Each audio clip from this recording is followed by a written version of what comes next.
Good morning, Gamecock fans. Today is Wednesday, August 27th, the year of our Lord 2025, and this is Coffee with JC Shurburtt. Hope you all are having a wonderful week so far. I know I am getting ready for the games this weekend. Fired up, always a great time of the year for yours truly. As I've gotten older, I've enjoyed this more than Christmas. It's usually just one of those things where college first game day is always outstanding. Well, this year it's on a Sunday, so you get a chance Saturday to kind of relax, be nervous, whatever you want to do, because the Gamecocks aren't playing until the next day in Atlanta against Virginia Tech. The Hokies, according to their head coach, Brent Pry, they've had a pretty good camp. And it was very interesting listening to Coach Pry talk yesterday. Shane Beamer has his press conference today because they moved everything back because of the different, they're not playing Saturday, obviously. So Beamer will go today, coordinators tomorrow, players today. Carolina Calls is still on Thursday for those that follow that stuff. And many of you do, especially the first one, right? So it's going to be a kind of a different week as far as the coverage goes, especially on the bigspur.com, because our guys, Hale, Alex, Whittle, they get into a routine just like everybody else. And it's different from the routine. And then it's Labor Day this weekend, next Monday. So next week will be a little cattywampus as well. And then, SC State comes to town, Vanderbilt, and we get into the flow of things, right? Today is Wednesday also on the Chief Sports Network. And that means two things: wide open Wednesday on both of our ITG shows inside the Gamecocks. The morning show will have Rob Williams from SEC Sunday night. Also, Steven Garcia, legend, comes in for his Talking Ball segment. It's always fun to get Steven's take on things. Perry Orth will be in tomorrow with JB. And then Friday, of course, combo show, our first one of the year inside the Gamecocks, the preview show. Myself, JB, Mad Dog, Matt Anderson, the late night Gamecock will be in. Rafael Esparza, John Strickland, Michael Flint. Chef Will Turner is going to stop by with some food tips. It's going to be an absolute blast. Just call it our version of college game day on a Friday. Also, Four Quarter Friday, the high school football show. We'll have episode 3 on Friday. Lots of good games around the state. I'm interested in Irmo Burns, obviously. Irmo had a big win, a satisfying win over Oceanside Collegiate in the opener. Burns opened the new Nixon Field with a 30-10 win over TL Hanna. Spartanburg travels to Dutch Fork. Vikings got beat pretty bad by Northwestern last week. But all the high school football stuff, Four Quarter Friday with Justin and Steve Hall here on the Chief Sports Network. Tailgate Talk, speaking of Steven Garcia, dropped this morning.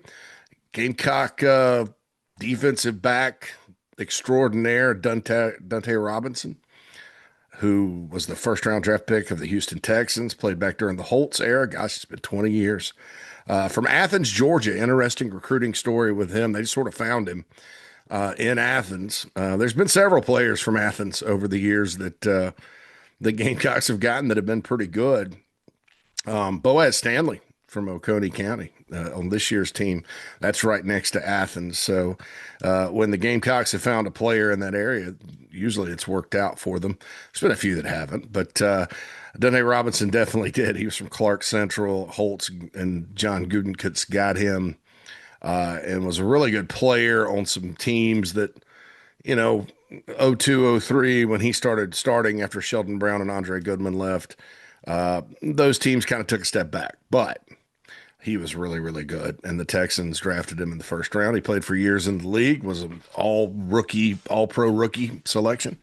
So he joined Steven and Pat, and that's already up. You can get it on the Chief Sports app, the audio podcast version, also Gamecocks Plus for the video. And go to their YouTube channel, youtube.com/@. You got to use the @ for YouTube now. Tailgate Talks 547.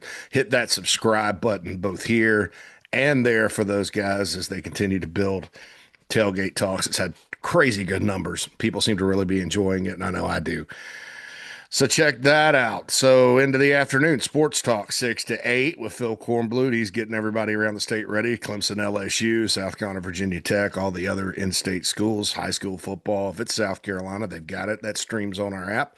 And then at 8, the late night Gamecock show. We'll have a guest from VT Scoop, Virginia Tech, as we continue to preview this game. Colby Crawford, one of their insiders, joins. Also Matt, who was on with us yesterday because I had during the show, we're getting our deck replaced out back, and I had no idea they were even coming, and neither did my wife until a day before. So they were out there hammering and drilling away near my microphone. So I kept my mic on mute. Needed Alex to come in for the smorgasbord and Matt to come in, because I don't want to leave Phil Mad Dog on an island if there's bad noise. So, but we got through it. So he was in yesterday and said he's got a statistical deep dive into the Hokies and some trends and all the stuff that makes the late night Gamecock show great. So that's the schedule for today. Disappointing loss to Clemson in men's soccer yesterday. I'll go ahead and mention that. Um, that's a big deal with the level that their program is at in men's soccer up at Clemson, but can't win them all. Gamecocks, I think, in all the all sports Palmetto Cup thing, they've done pretty well in recent years. Gamecocks and Hokies, the spread is still around 8.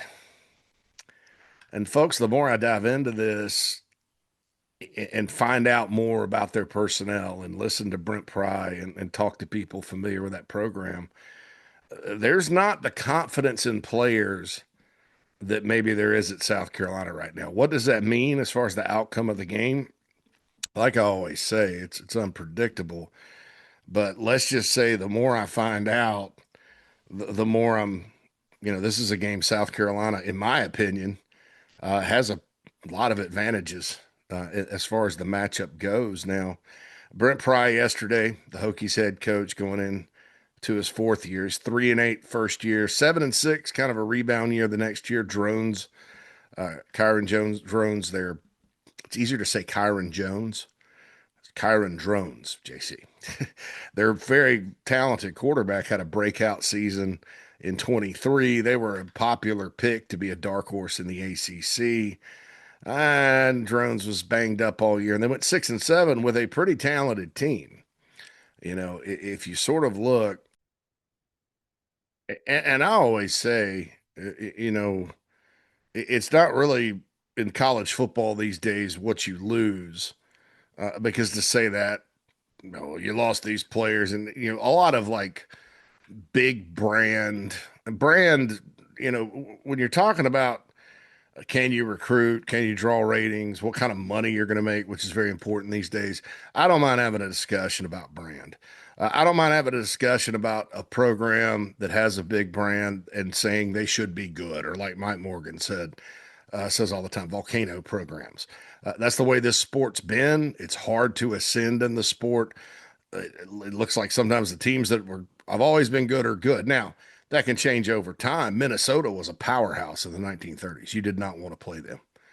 They have not been very good since. You go back, and some schools are claiming 24 national championships at the turn of the 19th to 20th century. So there's a long time between the leather helmet era and what we see today. But usually, even going back to the 60s and 70s, 50s, the same teams that have tradition tend to be good. You'll go through the wilderness. LSU went through the wilderness for a long time. Nebraska is in the wilderness right now, almost in the abyss by their standards that were set. It's the conference changes. We were talking yesterday. Name one program right now in the ACC that's not Florida State, because they kind of came in the 90s, but one of their newer programs, starting with Miami, Virginia Tech, Boston College, Pittsburgh, now Louisville. Name one of them that is elevated, besides SMU for 1 year, which is more, I think, a function of the state of the league. They've all gotten worse. You say that in men's basketball too for that league. I don't know what's going on there.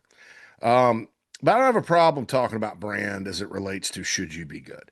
Where I have a problem with things, and maybe that's Gamecock in me or whatever, is sitting there saying that a program that, you know, historically, has could not afford to lose good players. And when you talk about history, where are you going back to 2022? Because that's when you had the transfer portal, right? um, you lose players and you can't replace them. It's impossible because of the hype, recruiting rankings, whatever that go into people thinking players are good when they don't really know. And so to say Virginia Tech can't replace these guys to me would be against my doctrine, right? However, you dig in a little bit, and I'm not saying they can't. I'm just saying that on their end they're not confident, and they had as many players drafted as the Gamecocks did last year. Five. Bashul Tootin, very good running back. Went in the fourth round to the Jaguars. Okay. Um, they replaced him. I'll get to that because that's an issue right now, I think.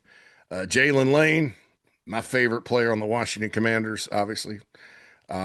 Fourth round, 128th overall, son of Brian Lane, Cutter Woods coach, my friend.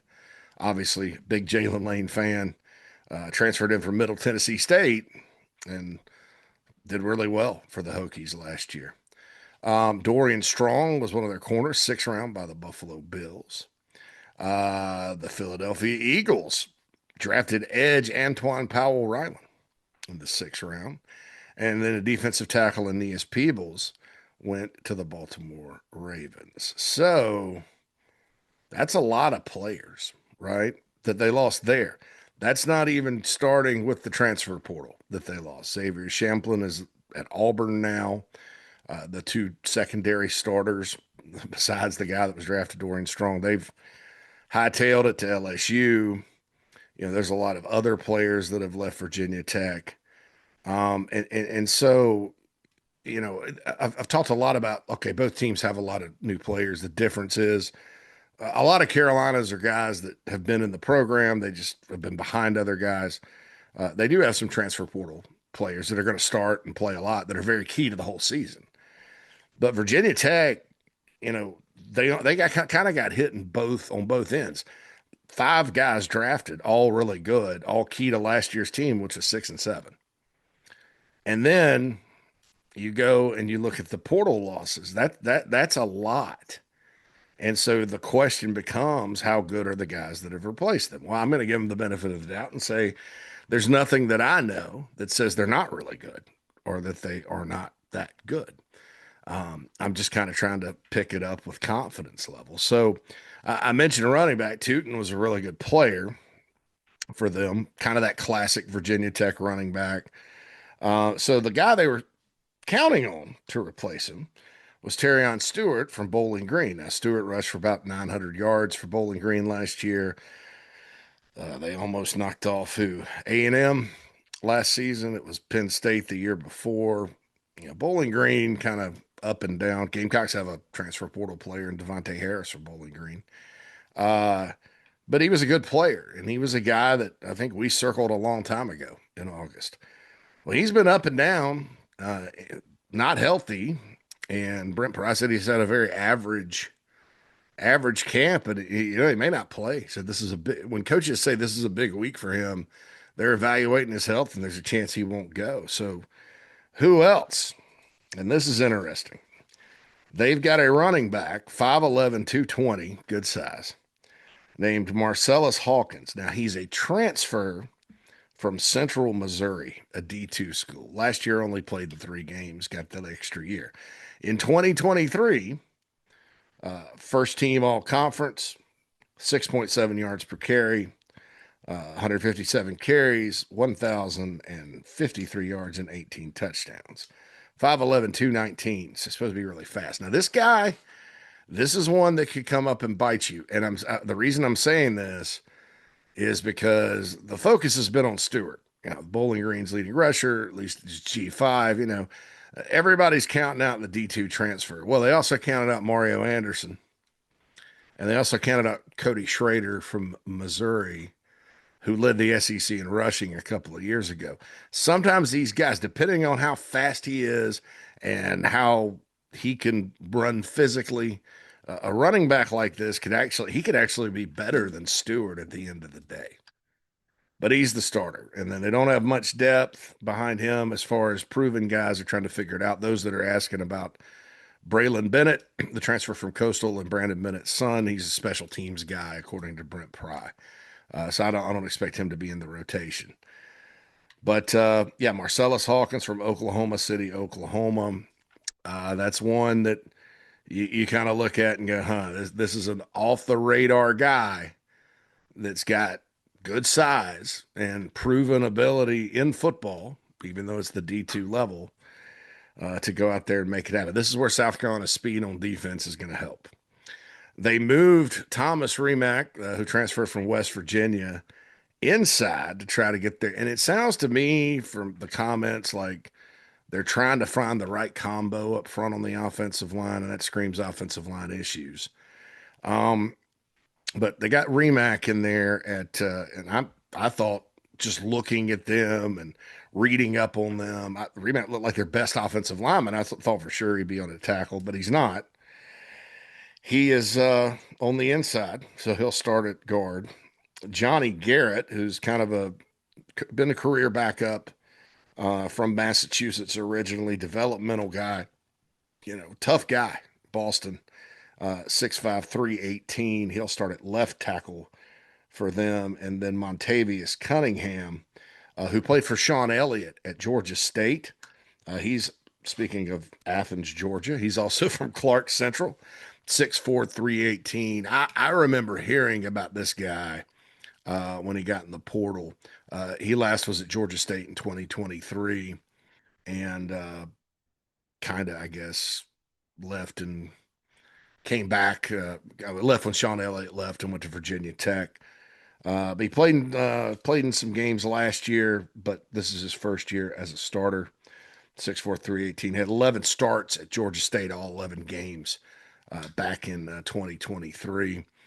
Big athletic guy. So he's their starter at tackle. So Johnny Garrett and Montavious Cunningham, uh, they're going to have to try to stop slow block Dylan Stewart and the Gamecock front one on one. Brent Pry said, yeah, I guess he was talking about Brian Thomas Jr. He said the guy on the other side of Dylan Stewart is pretty good too.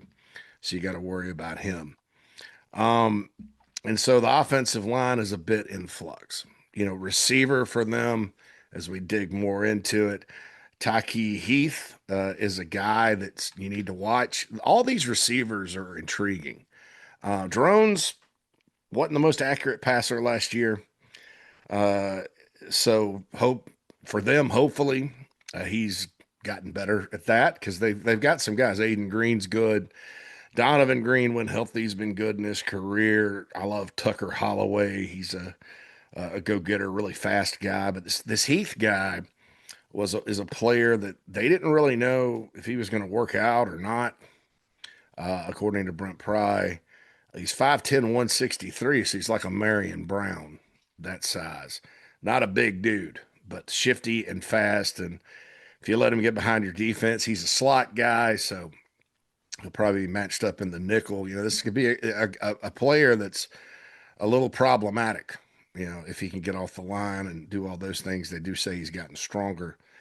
Benji Gosnell, their tight end, is a good player as well. So, on offense, you look at kind of the potential problematic areas for Virginia Tech and offensive line and maybe running back, maybe not. The Marcellus Hawkins guy, keep an eye on this guy. Maybe he's not. I mean, it's his first. Look, he only played in 3 games last year. It was D2. Has not played in the SEC. I mean, Mario Anderson, and this was a point of contention, I think, that year. He didn't play a whole lot against North Carolina that first game. This guy's going to play because of Stewart being injured. And then behind them, it just sounds like it's all right, next man up, hot hand kind of thing.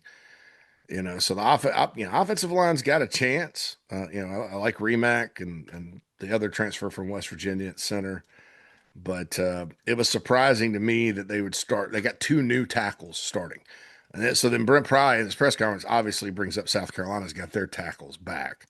And he talked about how beneficial that was. So is that a sign that they're not too confident about this? I mean, I don't know. Dylan Stewart, I don't think I'm going to be confident at all, period. So that's kind of how the offense shook out. Defense, obviously, you got the Caleb Woodson situation. They're going to be counting on Michael Short, a transfer from North Carolina, to kind of, if he doesn't play, to spell him. And then they got a transfer from Temple that's a pretty good player as well that they targeted both in the transfer portal and got both. Interesting. Antoine Santiago is the name of the guy from Temple. Caleb Spencer is one of their linebackers. He's originally from Virginia, signed with Miami, and then came back through the portal, I guess, a couple of years ago. Jaden Keller, redshirt senior from Bristol, Tennessee, right down I-81 from Blacksburg, is also a linebacker to kind of watch in that defense. So, we'll see what happens there with Woodson's kind of their guy, but they got some guys in the portal that are good. I love Quentin Reddish at safety. The corners, this is interesting. So one of their starting corners could be Caleb Brown. He's 171 pounds, transfer from Hawaii. Originally, though, from Anniston, Alabama, in northern Alabama. So he's an Alabama kid, and I was reading his story. It's a very interesting story as far as, getting to Virginia Tech, getting this opportunity, hungry player. So we'll kind of see how that all plays out. Just listening to Pry talk yesterday, he mentioned that they are kind of a 4-2-5 nickel, 4-3 defense.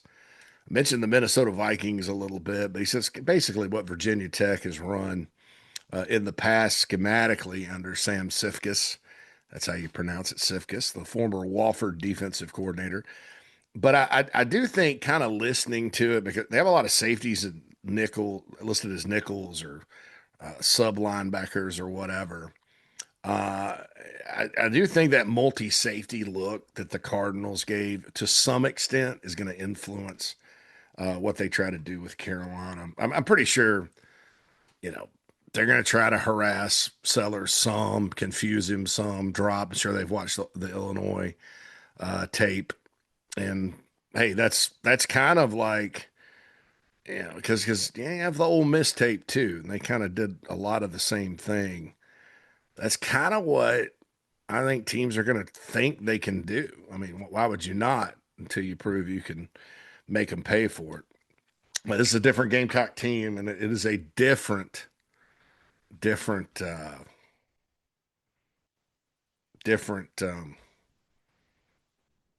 It's a different.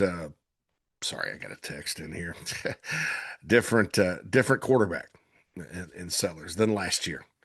So we'll see kind of how all that goes. I mean, he didn't put in all this work to go, oh my God, they're dropping players into coverage and I can't throw the ball, or I'm not, whatever happened in those games.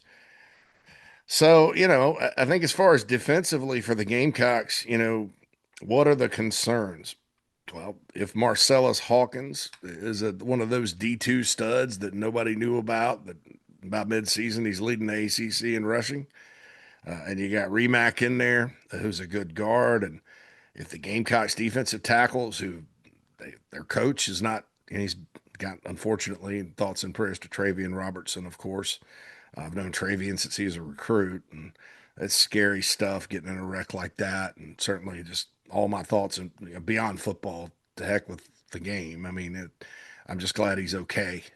And it's a traumatic experience too when you're involved in something like that, and someone else unfortunately passes away. It's God, I can't even imagine.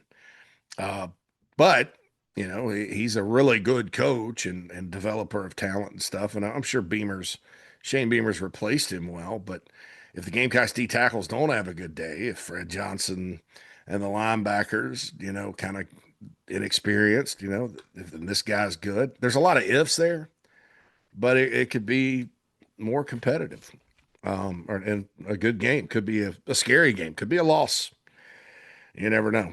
You never know. But so I'm concerned about that. Guys like Heath, the two greens, Tucker Holloway, they're fast. So if you can't, so for some reason you can't get pressure on drones, or you let him roll out and you lose coverage back there, which happens sometimes.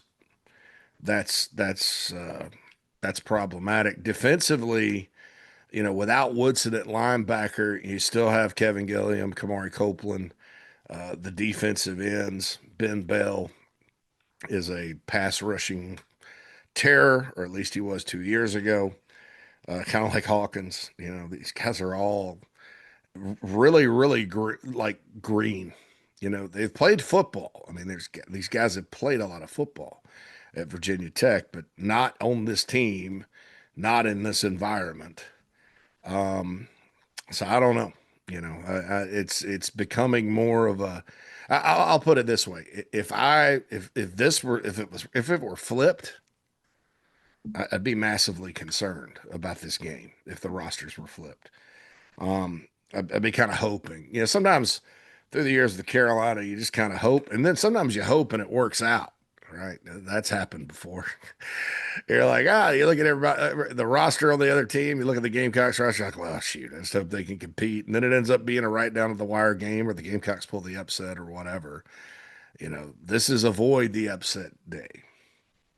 So that's the deal there. But yeah, a lot of question marks. Brent Pry compared South Carolina's personnel to some of the LSU teams he had coached against, and coached in the SEC at Vanderbilt, of course. And I thought that was interesting. I'm trying to think of when he was at Vanderbilt, LSU, that was the Les Miles era. They were pretty much loaded. Talked about the size and speed, had high praise for Lenore Sellers, and of course Shane Beamer, and really the whole outfit, you know, including Rasul Faison, who was declared eligible today. And I'll say this too, man. I've watched a lot of Virginia Tech through the years. Like I said, I helped start VT Scoop back in 2012, um, when Shane Beamer was at Virginia Tech, actually. And I went over for some games and spring practice and stuff. And that those teams there, they were good enough to pull a quick one on Ohio State one year, and they were competitive, and they left a lot of talent there for Justin Fuente. Um, but you look at them, you look at even Carolina during that time, and there's more talent at South Carolina even then. Now, I wanted to kind of get a sense of the crowd because Virginia Tech's going to travel well. I expect it to be a 55-45 Carolina crowd, but they're going to travel well. They always do. They fill up Lane Stadium every single time, regardless of record. They're really good fans and supportive. So I want to get a sense of that. So I popped up the '09 Alabama Virginia Tech Chick-fil-A kickoff game. It was a great game. Alabama won 34-24, but Virginia Tech had their moments. Uh, Tech was, I think, seventh preseason. In that one, they had Tyrod Taylor at quarterback. Greg McElroy was the quarterback for Alabama, first time starter. And Alabama, of course, won their first national championship under Nick Saban. Interesting enough, coming into that game, Alabama had from '08 to '09 had to replace like four offensive linemen, and so it was just kind of neat looking back and seeing like the big question marks coming into that game for Bama, and then what ultimately became of the season for them. uh, Won it all. But I look at that Virginia Tech team, which matched up pretty well: size, speed, athleticism, playmakers. And then I look at how they've played in other years, recent years, and how they've looked. And don't get me wrong, they've had some hard nosed wins. I mean, they beat Georgia Tech last year, and of course Haynes King was injured. I think that means a lot to Georgia Tech. Um, they've had their moments. I mean, the Clemson game, they blocked a field goal early and got up and played well first half and then faded. But that was a team that had five NFL guys last year. And I know Drones was injured, and that made it different. Five NFL guys that are in the NFL now, they got drafted, and then all those portal guys they've lost. So I don't know. Carolina replaced, I mean, last year Carolina replaced some guys that were gone and kept on trucking, and actually, surprisingly enough to a lot of people, had a really good transfer portal class, undervalued. But so it's going to come down to a lot of portal guys, a lot of guys that haven't played a lot of football at Virginia Tech, to see if they can get it going. But the difference between that Hokies team 16 years ago, when they were kind of rocking and rolling. I mean, I think they still won the ACC title in 2011. And now, man, there's just not a lot. I mean, it's just the roster's not even the same. No matter how good these guys are. I mean, they had these Virginia Tech had big. I mean, and it kind of showed you, and I think that a lot of like Shane Beamer's not exactly like his dad, but I think a lot of the stuff he does at South Carolina, football wise, is kind of based on his dad, um, including recruiting and evaluation and schemes and things like that. And you look and you see what they had, and shoot, man, I covered recruiting nationally at the time. I think '09 I was at ESPN before that, Rivals, so I knew every player that they had signed. And they didn't always get the highly rated guys from Virginia. That was always tough to do, but they got enough, and they would go get these players out of the 757 or Georgia or wherever, and maybe they were 3 stars, 2 stars, whatever, and they'd end up being monsters. And you see that kind of same thing happening with Shane at South Carolina. So that's good. I mean, that's a positive for Carolina, that Virginia Tech once upon a time looked that good, but this is not that group. I've mentioned before, since 2020, Virginia Tech's really struggled, and they're hopeful for a turnaround this year. On paper, probably does not look promising. Even Tom Luganbill was talking about it on JC and Morgan last week. They just lost, they lost too much. And that's been a narrative around South Carolina with the SEC media, national media in particular. But as far as what Carolina's brought back and what they added versus this on paper, South Carolina should have an advantage in this game. But you got to go do it. We like talk about the offensive line. They should be better. There's no excuse this season. You got a bunch of 300 plus pounders with athleticism. You got depth up there. You got a quarterback that's now a veteran. You've now got your full stable of running backs, improvement at receiver, tight ends deep again. There's no reason why the offensive line needs to be a weak link. If they could just get on everybody else's level, they'll be fine. But Virginia Tech's front, they feel good about that. Caleb Woodson still may play too. I mean, it's a DUI. Different schools handle it in different ways. If they don't suspend him for Carolina, I can't see a world where they suspend him for Vanderbilt. But I think they have Wofford after that, so maybe it's one of those Michigan style suspensions for him. Curious to see what Shane Beamer says today. There's no depth chart that was released yesterday. I don't know. Maybe if it's not ready, but it looked like what they're just going to do. They put everybody by position in alphabetical order, and it wasn't even, defensive back was just defensive back, offensive line. There's no guard or tackle delineation.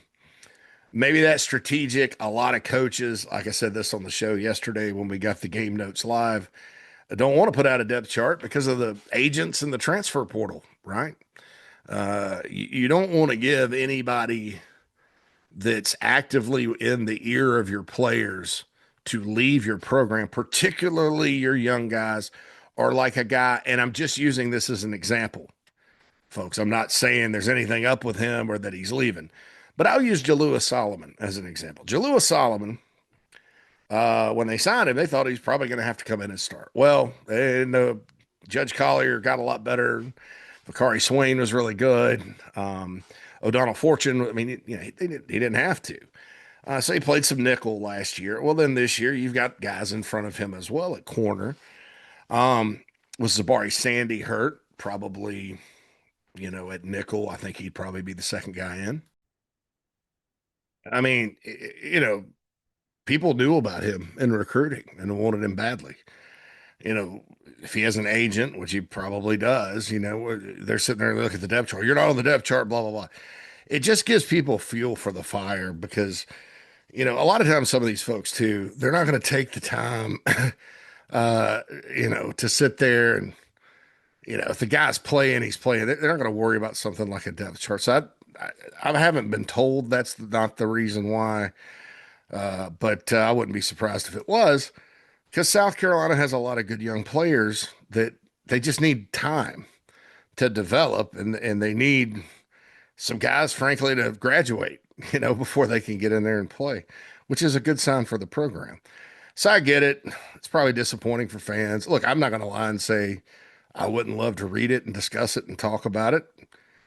It's tough because here we are in game week, and we usually have the depth chart, and the press conferences are done by now, and we're still kind of waiting. And I'm not saying they won't release one, but that's if you hadn't seen an official depth chart, that's why we got the game notes yesterday. Just had a list by position, and whatever Shane Beamer wants to do, man, that's a head coaching decision, and head coaches make those decisions for a number of reasons. He's very media friendly, so I can't see that he's doing anything like somebody speculated he's probably mad because he made the comment.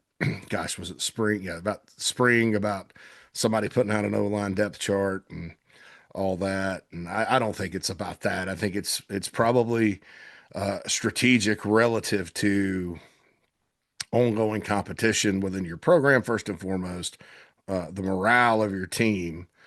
Uh, because sometimes for some of these guys that are highly competitive, they've been working their butt off, that are just at a position where you've got guys ahead of them.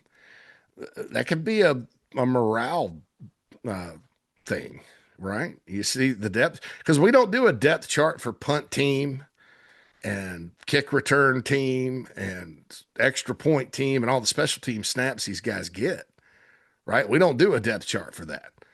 And so maybe they should. That would be interesting. So those guys are playing. They're important parts of the team, but their name's not on the two deep. And, these are still college kids. I continue to say that. So that's why there's no depth chart. So anyway, looking forward to hearing what Shane Beamer has to say today and all the players. Um, Take away from all the Virginia Tech stuff again. Brent Pry, talked highly about Lenore Sellers, said the hype is real. You know, the more I look and read about the Hokies, the more confident I am, frankly, about South Carolina. It's an opener, though. You never know. And my job sometimes is to sit here and dig in and say, I believe all outcomes of college football games are based on scenarios. And in most games, the scenarios, there's percentages, right? So, like, in other words, Carolina plays South Carolina State. There's a 1% scenario where South Carolina State could win that football game, right? And so within those scenarios, things would have to go South Carolina State's way. There would have to be this, that, you got to check the boxes. In most games, the percentages are much closer than that, be it 70-30 or whatever. And so the scenario here for Virginia Tech is that, Marcellus Hawkins is a much better player than we think. And everybody thinks Terrion Stewart being out is going to hurt them, and it won't because this guy's better than he is anyway. Although he's listed as an or on the depth chart. So who knows what that means? uh, you know, Drones being accurate for them is a thing. Their defense being able to, their front being able to get the best of Carolina's offensive line, all that stuff, goes into it. So my job is to point out those scenarios. But I will tell you that the more I dig into Tech and the Hokies, and please listen to the late night Gamecock show tonight because they're going to have somebody on the ground from Blacksburg there, and Matt's been diving into the numbers. That starts at 8.